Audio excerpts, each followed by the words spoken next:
Welcome, advocates, to another episode of the Leading Equity Podcast, a podcast that focuses on supporting educators with the tools and resources necessary to ensure equity at their schools. Today's special guest is Miss Naomi Riley. So without further ado, Naomi, thank you so much for joining us today. Thank you so much for having me. Pleasure is mine. Looking forward to today's topic. But before we get into it, I'd love for you to share with our audience a little bit about yourself and what you currently do. My name is Naomi. I am a multi-business owner and run various projects. The one I'm talking to you today about is our Text Pledge project. It is a education consulting business that focuses on some of our country's biggest dilemmas. This was created as a result of a distracted driving accident, where I felt the need to really just hone in on some things that were going on in society and how we can educate youth and kind of help them navigate their way through a kind of crazy society. All right. Well, yeah, it's crazy society is a very light way to say it. There's just so much going on these days. But let's do this, because one of the things that really was intriguing about just having a conversation with you is one that I like to visit from time to time in regards to why we should have those quote unquote uncomfortable conversations within a classroom. I know folks will say, oh, it's, this is math class or this is reading and whatever it is, and we shouldn't have conversations outside of those subject matters. So I'm just curious on your end, why is it important to have uncomfortable conversations? One of the things that I feel is important while we're educating our youth is really look for the signs that are going on within their students. I think that as educators, we can read students quite easily when they're in our classroom to see whether or not they're having good or bad days, right?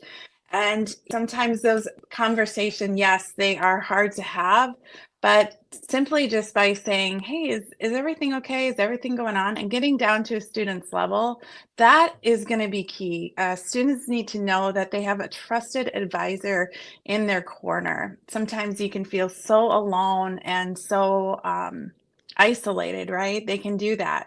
They're just like us, but sometimes they're a little bit more emotional. Let's just say I've had 3 kids of my own, so I know what they're like. It's really important just to let students know that that area that you're teaching in is a safe space, a place for them to come to and just say, hey, I'm needing some help. Yeah, and it's not always easy for kids to open up to us about these things. So what are maybe some things that you need to do to get to that point to where you can ask a student those kind of questions and get an honest, upfront answer back? Let me give you an example of me. Okay. And what I would do. So just in a classroom situation, I always come up with scenarios. Like I give examples of things that I've gone through personally in my life, whether it be from my youth or from just days dealing. I have 2 French bulldogs at home, and I swear they're like children.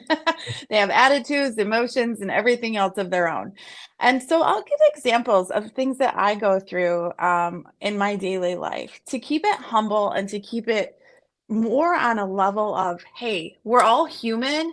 We are no, not one of us are better than another. I am here to educate you, but I'm also here to advise and be your safe space. I think that sometimes, we can get lost in a space of, yes, it's my job to teach you. And yes, it's my job to educate you on this subject and help you test right.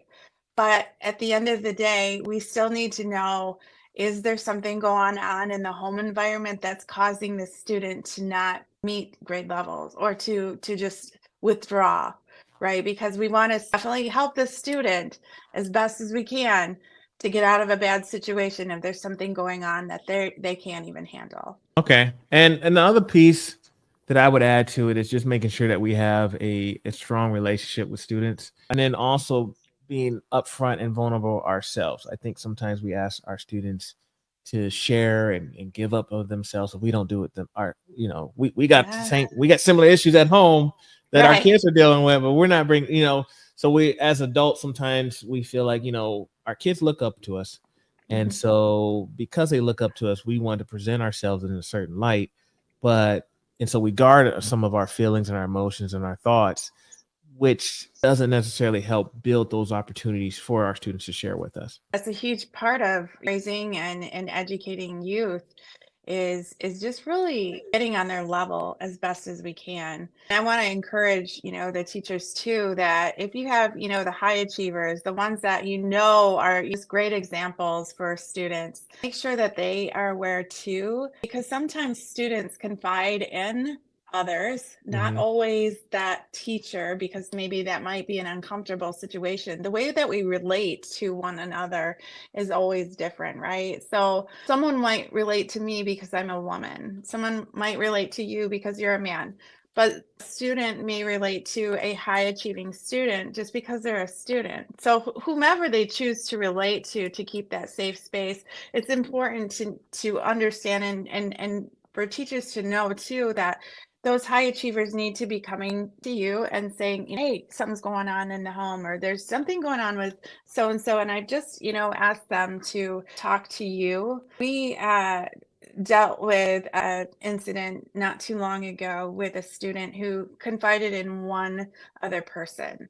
And unfortunately, this one student didn't make the steps that they needed to deal with or to relate to another person or an adult, and the other student ended up taking his life. And so, for us as, advisors, it's really important that all students understand that secrets should never be kept within the student eye. They need to come to the educators. They need to come to the counselors to say, hey, can you just check? So unfortunately, sometimes things happen that are out of our control. But the best thing we can do is just relate as best as possible to them. Right. Unfortunately, those things happen. So let's talk about that. So because we've kind of gone from us as adults having difficult conversations with students, but then I'm also hearing it's important for the students' peer relationships to be strong enough to where they can report, not be viewed as, there's always that, oh, you're snitching on me or you ratted Mhm. me out. And so there's that fear that if a student has shared with me that something's going to happen or they want to do something or hurt somebody or hurt Mhm. themselves, but I don't want to develop a bad relationship with my peer, so I don't want to say Mhm. nothing, and ultimately things can happen. What are some kind of strategies maybe that you could suggest for developing those peer relationships to where students do feel comfortable with talking to an adult or a teacher, somebody, and letting them know, hey, this is what's happening, this is what was shared with me? Yeah, so there's a lot of great resources nowadays where things can be kept confidential, right? So there is a resource called Okay to Say. It has to deal with everything that a student may be struggling with. Students can reach out at any point and it will get back to the idea is that it's supposed to get back to counselors and educators. However, there are many things still within the streamlines or the helplines that will kind of fall through. So, getting back to the peer-to-peer relationships, they are so important. Yes, they've trusted you with a secret. Yes, I understand that. However, it's the student's job, especially as someone they have trusted, to say, this is not okay. This is not okay. For what you've just told me, this is not okay. If there is a student that was ever to say, I'm going to hurt myself, or I'm going to do something that everyone's going to regret, that's not okay. So we want to make sure that the students understand that's not okay. There's something that we need to handle right away and right now, because we don't want anything about to happen to them or anyone else around them. A lot of the things that I do talk about is how we make others feel has a direct reflection on the person that made them feel that way, Mhm. not them, right? So the one that's making them feel bad. So I will talk about how at the end of the day, how they direct the way that their life goes. So at the end of the day, we can say we're sorry, we didn't mean to do that, or I'm asking for your forgiveness or things like that, right? But at the end of the day, that line has been broken. And Yeah. so how your life navigates is it can be in a completely different direction. So our actions really need to be in line with our gut instincts and what's telling us to do what's right. So are there scenarios that you work with students to develop those skills? Because I mean, I feel like we can just tell students, okay, it's not okay if your classmate's telling you this or that. Do you work with them as well, or are there part of your activity books where there are scenarios maybe that can be discussed within the class that the students can learn those skills? Yeah, I mean, our activity books, we've got activities on mental wellness, on acts of violence, what to watch out for, a lot of different things for our students. On back in our day, I think we knew it as stranger danger, and here's what can happen if you try, certain alcohol and drugs and things like that. Well, now our educational pieces have everything in them. So we have everything from what is distracted driving, how are we going to help our parents avoid it. I think that you and I, as an older generation, when we started getting those phones, we didn't have rules, right, set in place. Right. And so we would have our phones. Well, now we such a showing, hey, we definitely don't need those things in our hand to cause another distraction, right? So distractions are all around us. So our pieces go from distracted driving. They also go from discrimination. And so every single acts of violence, there's 10 different categories. And every single educational materials that we have, all the little ebooks, really give a lot of different activities that you can use in your classroom. And then different activities to show students, hey, the way that you're acting today is going to navigate your life for the rest of your life. And so we felt it was really, really important just to make these resources available for students. Now, the students can get involved in so many different ways, and we love to hear feedback from them just to say how it's making a difference. I think I mentioned the student that passed away, right? So his sister came on board a project, I want to say it was in the fall, and it has made such a difference in her life. So he was 14, Max was 14, but Brooke is in her 20s, in her young 20s. She's still a college student. And she has just enveloped our program and has said it has made such a huge difference just in being able to tell her brother's story, but tell others how she can help his legacy live on for awareness and making known that we always need to reach out for help when it's needed. So it's impacting others. Do you have other examples? Because I'm thinking about there's a safety piece, and when we say safety, what does that mean? Because I've heard you mention a couple times safe space. So are we saying more of the safety from a physical environment is safe here? Are we discussing it from a you should feel safe to communicate, express yourself?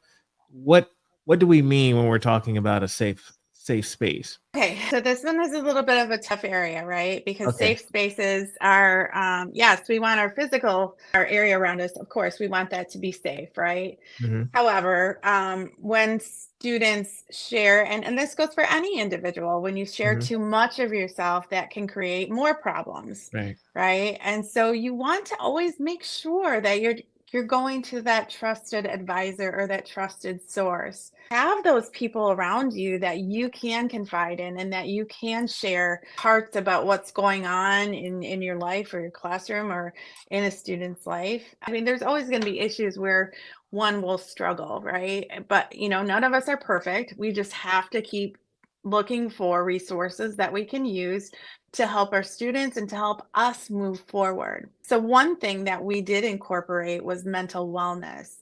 We're hearing a lot in mental health. What I have done is I've shown through our books on how all of these issues that we're seeing in society today correlate with our mental health. Okay, so our mental health is not in check if there's things that are going on at home, like domestic abuse and assault, discrimination. Our mental health is not in check. You can get me going on this topic for a long time. It's really, really important. The way that our society has changed over the last 40 years is incredible. What we're seeing now versus what we saw 40 years ago is just mind-blowing, the changes that have happened.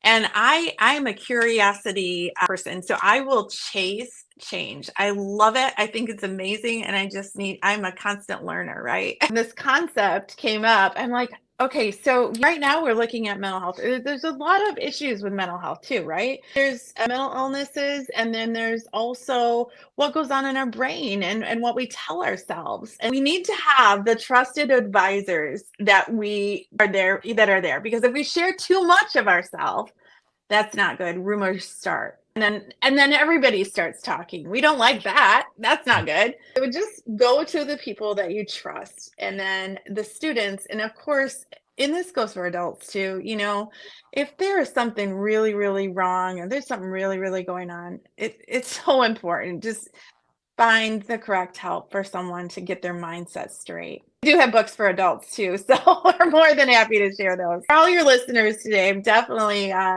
giving all of our free resources for you just to post online that they can utilize them. Absolutely. And folks, there will be links in the show notes for all the resources that Naomi is sharing with us. And I love that you brought up the mental health piece, because that is not always talked about. Again, especially from a school setting, you often tend to spend a lot of time on academics, which makes sense. Yeah. I understand that, but also, yeah, mental health is very important. So as far as like you putting things together on the mental health side of things, what kind of thoughts were put into that? Like what did you want to make sure was, or maybe goals that you wanted to target when it comes to mental health with your activities? Yeah, so we went through a lot of various things when we went through our mental health. And so constantly focusing in on the things that you can do now to make your life better and well is always key. So each of our mental health and wellness books are geared towards uplifting a student and uplifting an individual. I think for the high school books, we brought in various stories on things that we can do to just hone it in, right? One of the things that I always talk about is focus on 3 to 5 things that you can get done for the day. Okay, so that's a great one. We get so busy in our lives, right? And the day can get away from us so quickly. But if we spend just a minute, 2 minutes of our time to say, write down 3 to 5 things I know I want to get done in that day, it really helps give us a sense of accomplishment at the end of the day. So we can look back at that little list of 2 or 3 things, and then we can say, oh my gosh, okay, I got that done. I got that done. Now I can go back and we can go to the next one, right? So that is a really great thing. Another thing is just spend a little bit of time in the morning practicing gratitude for the things that you have here and now. A lot of people and individuals have a home and they have meals provided, and it's some things that others are really praying for. It's so, so important that we really focus in and being grateful for the things that we have here and now. It will help set their mind to say, okay, yeah, this might not be so great in my life, or this isn't so great, but you know what? I still have a family, I still have a home, I still have meals provided for me, and I'm moving forward. And then I'm going to focus in on some things that I can do to help myself move forward every day. So just to give you a little example, when I was in a distracted driving accident, and I had a brain injury and several other injuries. I was looking up at a ceiling thinking, I don't want to be here, in 2017. I didn't understand why our God left me here. My uncle was killed 1 month after my car accident from a distracted driving accident. And when you go through rehab and you have to recalibrate your whole life and actions and your thought processes and everything else, my whole neural pathways had to be recalibrated. And so just getting back to the mental health piece, putting one step in front of the other. There were days that I didn't think I was going to ever be able to walk a straight line or ever learn how to remember a story structure or different things. Now, my neural pathways were developed so well that I became a savant, and I wanted to study and help kind of cure some of the issues we're seeing in society. But, anyone at any point in their life can change what's going on around them. But sometimes we just get stuck in our ways, and we need to stop doing that. Change is actually a good thing. We need to stop fearing change and face everything and rise. Use that motto instead of fear change. You get so set in those ways. So Yeah, a lot of people don't like change, and I'm no. one of those people. I don't like. Ah! I'm not gonna lie. It's pretty set in my ways. I get very routine oriented, Mhm. and I think it's we all hard. do a little. Yeah, that's why I'm Yeah. so disciplined, I guess, because like I get into the routine, get into the groove, and I'm very Yes. predictable. Like exactly what I'm gonna be doing. So Yeah. That's I don't like okay. change. I'm pretty predictable too with my routine and everyday life. So I get it. There's certain Yeah. things, but we can focus in on it's just when crises occur and things happen like that. Mhm. You just really have to, oh man, what do I have to do? Yeah. Things either happen to us or because somebody else caused them. And how Mhm. we deal with it and how we get through it is going to be the hardest things. I'll say this, Naomi. I have learned a lot and I've enjoyed the conversation about having difficult, uncomfortable Yeah. conversations. That has been a joy today. I'd love for you to share with our audience any final words of advice you want to provide to our listeners. Well, I just want to encourage all of the educators and parents out there to go to TextPudge and actually on the show notes, you can download any of our educational resources, learn about them. We will have educational materials for adults as well.